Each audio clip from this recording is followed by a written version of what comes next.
অহংকার করে কলার টুনায় ধরে দিল না।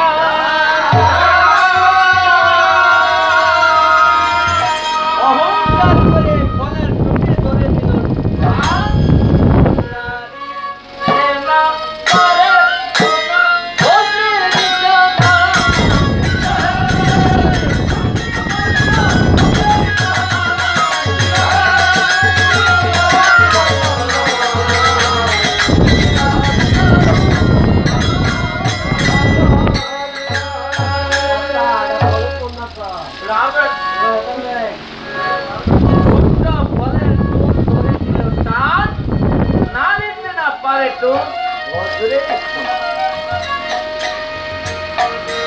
অহংকার তাই আমার গোবিন্দ তার অহংকারকে, হনুমানের অহংকারকে চূর্ণ করে দিল। ছোট্ট একটি ফলের টোন নাচতে পারে না। এরকম আমরা অনেকে অহংকার করে থাকি। আমি জ্ঞানী, আমি মানে আমি সর্বশ্রেষ্ঠ।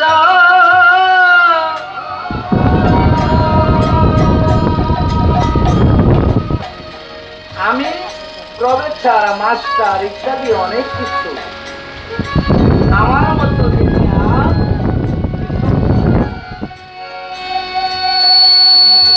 এরকম আমরা অনেকেই বলে থাকি। সেটি হয়েছে অহংকার। সেই অহংকারকে চূর্ণ করার জন্য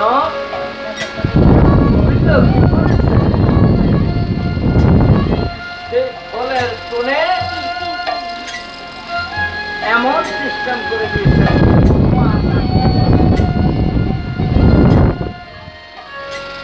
ফলের টুন্ডরে জুড়িল ক্রন্দন।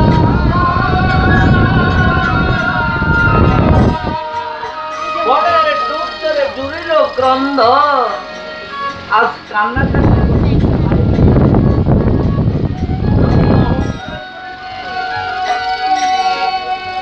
প্রভু, আমি এক্ষুনি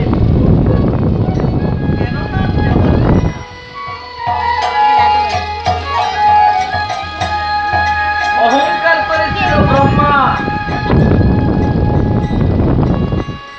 ব্রহ্মা অহংকার করে বলেছিল আমি সৃষ্টিকর্তা ব্রহ্মা।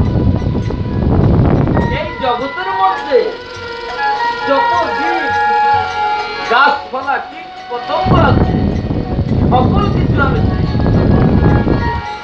আমি হয়েছি সৃষ্টিকর্তা ব্রহ্মা।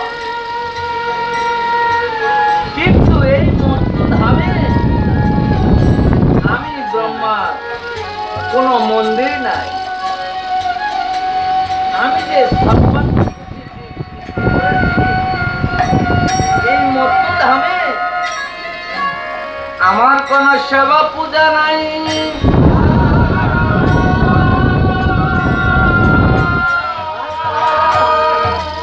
তাই তিনি চিন্তা করেছেন এই মধ্যধামে তো অনেক মন্দির আছে, কালী মন্দির আছে, দুর্গা মন্দির আছে, অনেক দেবতা মন্দির আছে, কিন্তু আমি ব্রহ্মার মন্দির নাই।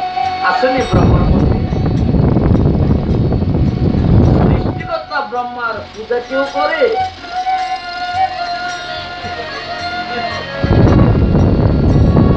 তখন কি করেছে? আমি ভগবানকে একটু টাইট দিতে হবে। আমি যদি ভগবানকে টাইট না দিই, তাহলে এই মধ্যধামের জীব আমার পূজা করবে না। সে চিন্তা করে বৈকুণ্ঠ ধাম দৃষ্টি করে চায় সিংহাসনে আমার প্রভু বসিয়ে থাকে।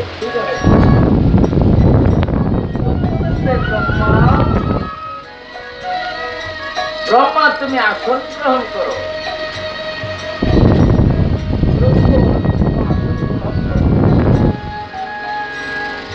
কেন ব্রহ্মা? আমি দুটি কথা আপনাকে বলে আমি চলে যাব।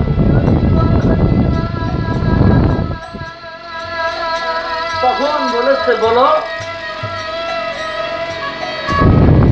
আমি পৃথিবীর জন্য একটু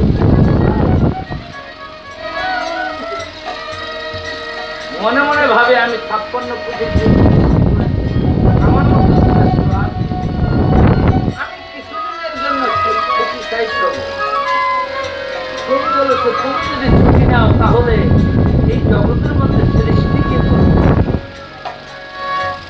এই জগতের মধ্যে সৃষ্টি কে করবে? তখন ব্রহ্মা চিন্তা করতেছে, এই না আমার প্রভু আমি ব্রহ্মা, এই মাত্র প্রভু।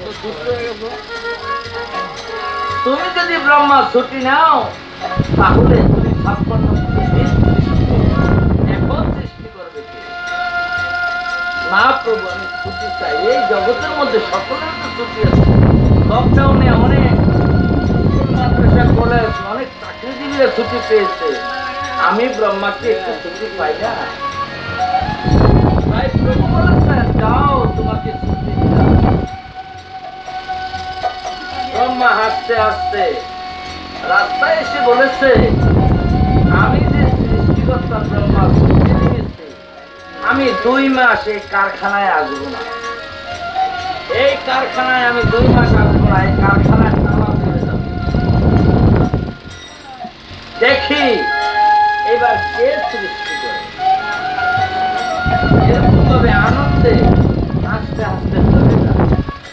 কিছু দূর যাওয়ার পরে দৃষ্টি করে চেয়ে দেখে হাজারে হাজারে একদল লোক আসছে।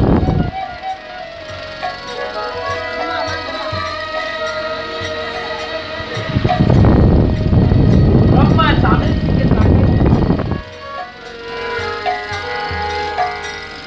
যারা আসতেছে তারা তো আমার কারখানায় তৈরি করে না।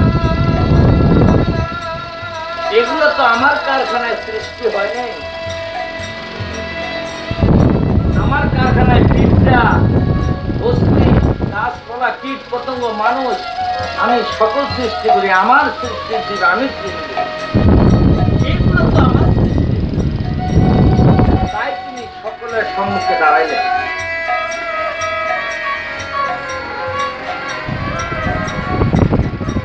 যিনি আসতেছে সাদা প্রসাদ, সাদা রামাবলী, সাদা ধুতি করণ চলে আসতেছে, বলতে দেয় সৈরাও বলে যাও